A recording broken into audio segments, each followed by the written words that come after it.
ដើរលេងនៅវាលស្រែមើលសត្វក្របីស៊ីស្មៅនេះជាអ្វីដែលខ្ញុំចូលចិត្តលេងស្រុកហើយស្រុកកណ្ដាលរបស់ខ្ញុំនេះដែរគឺនៅខាងស្វាយរៀងគឺមានវាលស្រែបែបហ្នឹងហើយជាមួយនឹងសបោក្របីច្រើនគោក៏មានផងដែរចេញពីភ្នំពេញទៅដល់ស្រុកភ្លាមហ្នឹងខ្ទង់ម៉ោង3ជាងក៏ចាប់ផ្ដើមដើរលេងវាលស្រែបណ្ដោយស្មោះនេះក្របីវាឡើងមកស៊ី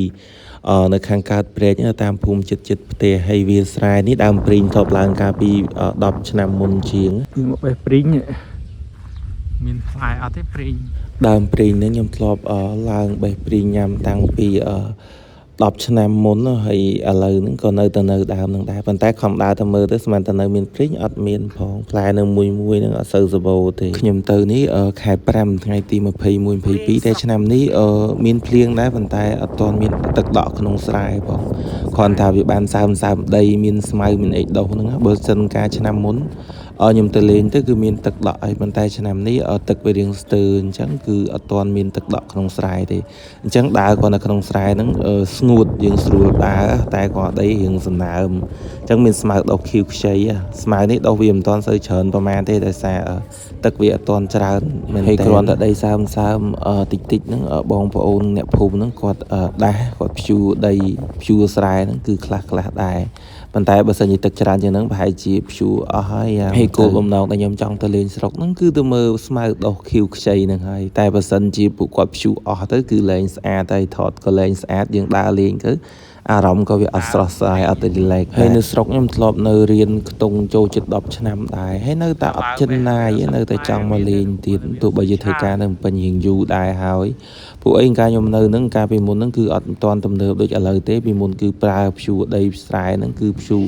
អង្កលគោនិងអង្កលក្របីទេហើយនៅតាមស្រែហ្នឹងគឺស្ទូងនិយាយទៅមួយស្រែទៅនាំទៅហើយប្រើពេល1ថ្ងៃ2ថ្ងៃឬក៏3ថ្ងៃដែរតាមស្រែធំស្រែតូចប៉ុន្តែមកដល់ឥឡូវហ្នឹងគឺសម័យគេមានអត្រាមានគោយន្តហ្នឹងគឺភ្ជួរលឿនតែម្ដងតែឥឡូវគេមិនសូវប្រើគោយន្តគេប្រើអត្រាអញ្ចឹងទៅគឺ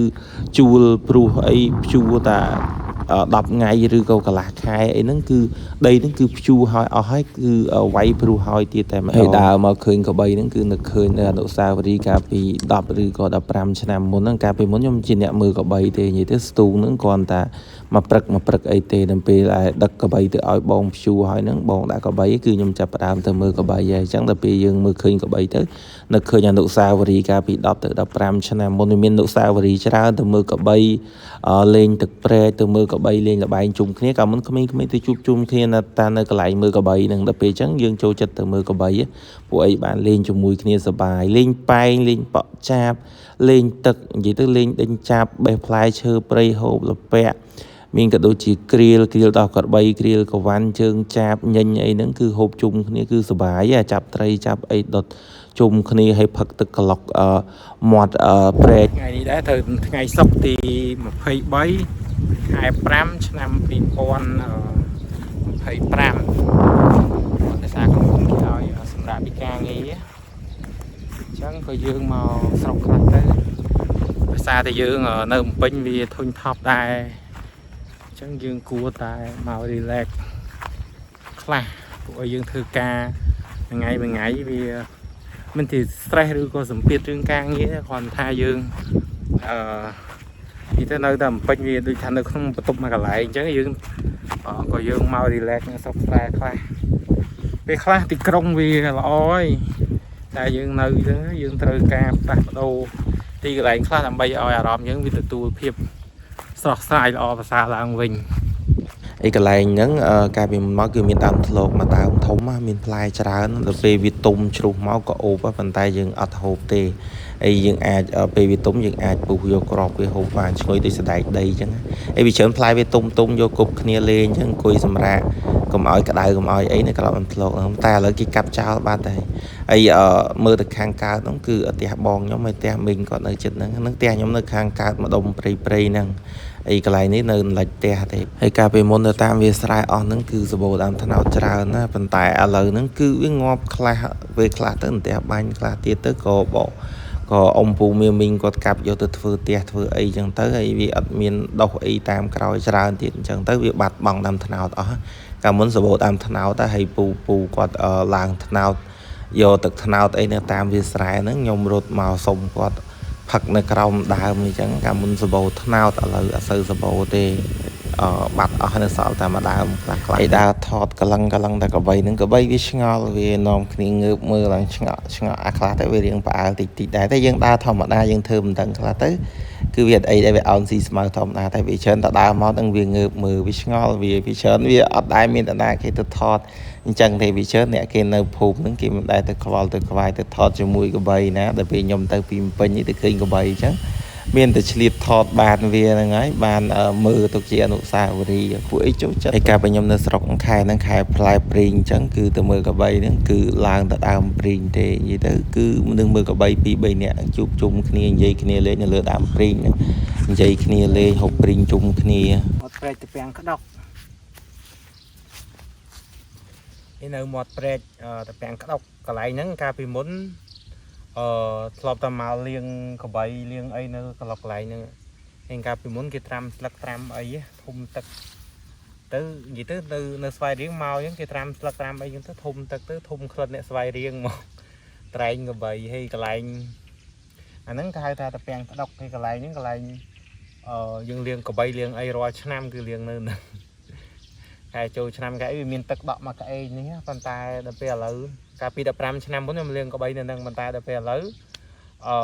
ឆ្នាំ2025ឥឡូវវារៀងរាក់ជាងមុនហើយខ្ញុំមកនេះមកខែ5ហើយភ្លៀងធ្លាក់មកម៉ានមេដែរតែប្រហែលជារាំងមករយៈមុនហ្នឹងរាំងខ្លាំងយ៉ាងបានទឹកព្រែកអត់សូវច្រើនដល់សល់តែប៉ុណ្្នឹងកាលពីក្មេងមកឆ្លងកាត់ទៅតាមហ្នឹងឯងមកពីស្រែនៅខាងលិចព្រែកហើយយើងទៅមើលកបីនៅខាងលិចព្រែកហើយយើងមកលៀងកបីលៀងអីមកនៅត្រឡុកហ្នឹងឯងឆ្លងកាត់កន្លែងហ្នឹងមកឡើងកាលពី15ឬក៏20ឆ្នាំមុនតែអនុស្សាវរីយ៍កន្លែងហ្នឹងធ្លាប់មកលៀងកបីគោកន្លែងហ្នឹងហើយនេះវីដេអូដែលខ្ញុំជិះមកពីពេញហ្នឹងមកឈប់តាមផ្លូវឃើញមេឃចង់ភ្លៀងមេឃខ្មៅមកកន្លែងគឺឈប់ថតលេងនិយាយថាពីខ្យល់ហើយដល់ហើយល្វឹងល្វើយមកខ្យល់វូទៅសៀកមកដល់ស្រុកស្រែគឺស្រស់ស្រាយមកខ្យល់ fresh មកមានទៅដល់ផ្ទះតនេះណាឈប់ថតតាមផ្លូវបដានេះឈប់ម៉ូតូម្នាក់ឯងនៅកណ្ដាលផ្លូវកណ្ដាលវាស្រែហ្នឹងនេះមេឃជាងខ្យល់ល្វឹងហ្នឹងរៀងក្តៅតិចដែរឈប់ថតទៅ fresh ហ្មងអារម្មណ៍មកព្រមដូចខ្យល់ជំនោរទទួលទោះបីជាសម័យកាលពីមុនមិនទំនើបមិនមានអ៊ីនធឺណិតមានទូរស័ព្ទដៃប្រើដូចឥឡូវក៏ពិតមែនប៉ុន្តែយើងក៏នៅតែនឹកទៅដល់អនុស្សាវរីយ៍កាលពីមុនយើងខ្វល់យើងមិនសូវខ្វល់នឹងរូបភាពនៅក្នុងបណ្ដាញសង្គមទេយើងខ្វល់តែពីជីវិតពិតជួបជុំគ្នាយើងនិយាយភាសាគ្នាលេងបង្កើតល្បែងលេងជួបជុំគ្នាដោយសម័យឥឡូវមនុស្សពីច្រើននៅផ្ទះមើលតែអេក្រង់ទូរស័ព្ទហ្នឹងមិនសូវបានជួនកាលជួបគ្នាហើយអត់សូវបាននិយាយគ្នាទេអញ្ចឹងសម័យកាលពីមួយសម័យកាលទៅមួយសម័យកាលហ្នឹងគឺតែងតែប្រែប្រួលពីមួយឆ្នាំទៅមួយឆ្នាំពីមួយខែទៅមួយខែហ្នឹងអញ្ចឹងកន្លែងនេះកាលពីមុនមកពី100ឆ្នាំមុនមកគឺមិនដឹងថាមានលក្ខណៈបែបណាទេប្រហែលជាសបោដើមឈើដើមត្នោតហើយសបោមនុស្សសម័យពីមុនគាត់រស់នៅជីវភាពខុសពីសម័យបងប្អូនជាងនៅបច្ចុប្បន្នលើដល់សម័យបច្ចុប្បន្នឆ្នាំ2025ហ្នឹងគឺប្រែប្រួលខុសពី10ឆ្នាំមុនដែលខ្ញុំធ្លាប់នៅកាលពីមុនខ្ញុំធ្លាប់នៅគឺការរស់នៅបែបផ្សេងគឺនិយាយទៅឆ្លងកាត់ប្រែប្រួលតែ1ឆ្នាំ2ឆ្នាំឬក៏10ឆ្នាំទៅ20ឆ្នាំគឺមានអារម្មណ៍ថាលឿនណាប៉ុន្តែការប្រែប្រួលក៏ច្រើនដែរពីមុនធ្លាប់តែស្ទូងដកទឹកកបីខ្វៀលគោ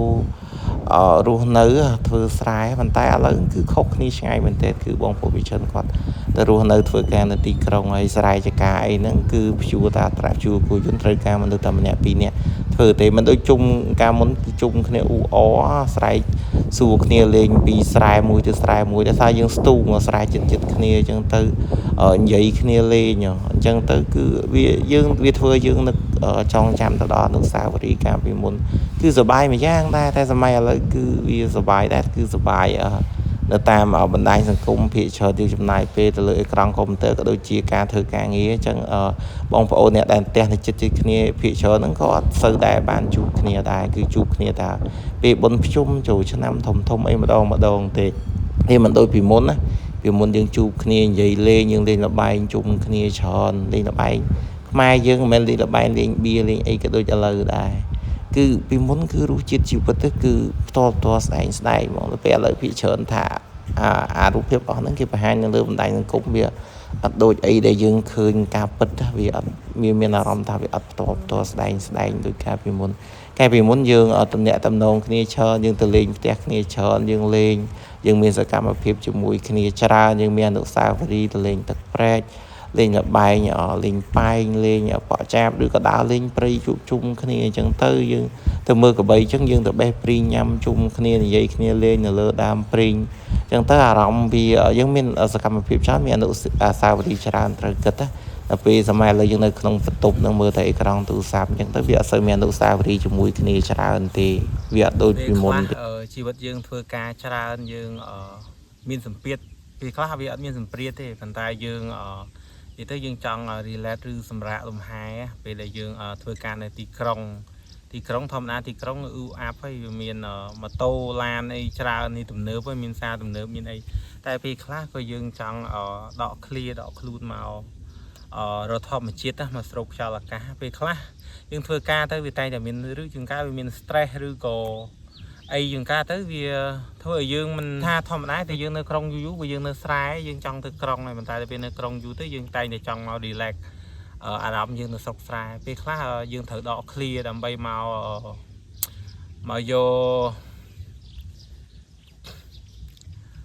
កស្រូបខ្យល់អាកាសធម្មជាតិគេថាអាទេសភាពខៀវបៃតងខ្ចីអីចឹងទៅហ្នឹងធ្វើឲ្យយើង relax ឲ្យខ្លួនយើង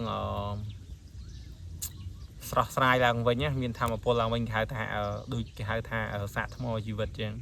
ឯនេះខ្ញុំបានមកលេងស្រុកមកដូចមកកន្លែងរំលឹកអនុស្សាវរីយ៍កន្លែងនេះកន្លែងតាពាំងក្តុកនេះគឺកាលពីមុនយើងមកលេងកបីលេងអីនៅនឹងជាប្រចាំមកអូសត្រីមកលេងទឹកក៏លេងនៅនឹងដែរអីទឹកមិនដែលថ្លាល្អទេគឺទឹកព្រែកគឺល្អជាប្រចាំអីលេងកបីលេងគោប៉ុន្តែយើងអាជីវិតពីមុនយើងថាលំបាកប៉ុន្តែដល់ពេលយើងមកដល់ឥឡូវឆ្នាំ2025ហើយយើងនឹកទៅការទៅ20ឬក៏5-10ឆ្នាំមុនហ្នឹងយើងនឹកជីវិតកាលហ្នឹងវាសុបាយមួយយ៉ាងដែរអញ្ចឹងដល់ពេលនិយាយទៅវាមិនមែនថាចង់ត្រឡប់ទៅថយក្រោយគ្រាន់ថាយើងមកឃើញអាទីកន្លែងនេះយើងធ្លាប់មានអនុស្សាវរីយ៍ពីមុនមកធ្វើឲ្យយើងនឹកសំណោះដល់ការមុនណាហើយកាលពីយើងនៅក្មេងៗគឺមានអញ្ចឹងវីដេអូដែលដើរលេងមើលទេសភាពនៅស្រុកហ្នឹងគឺសុំ slash ប៉ុណ្្នឹងសិនចាំតទៅភាគ2ទៅខាងលិចព្រែក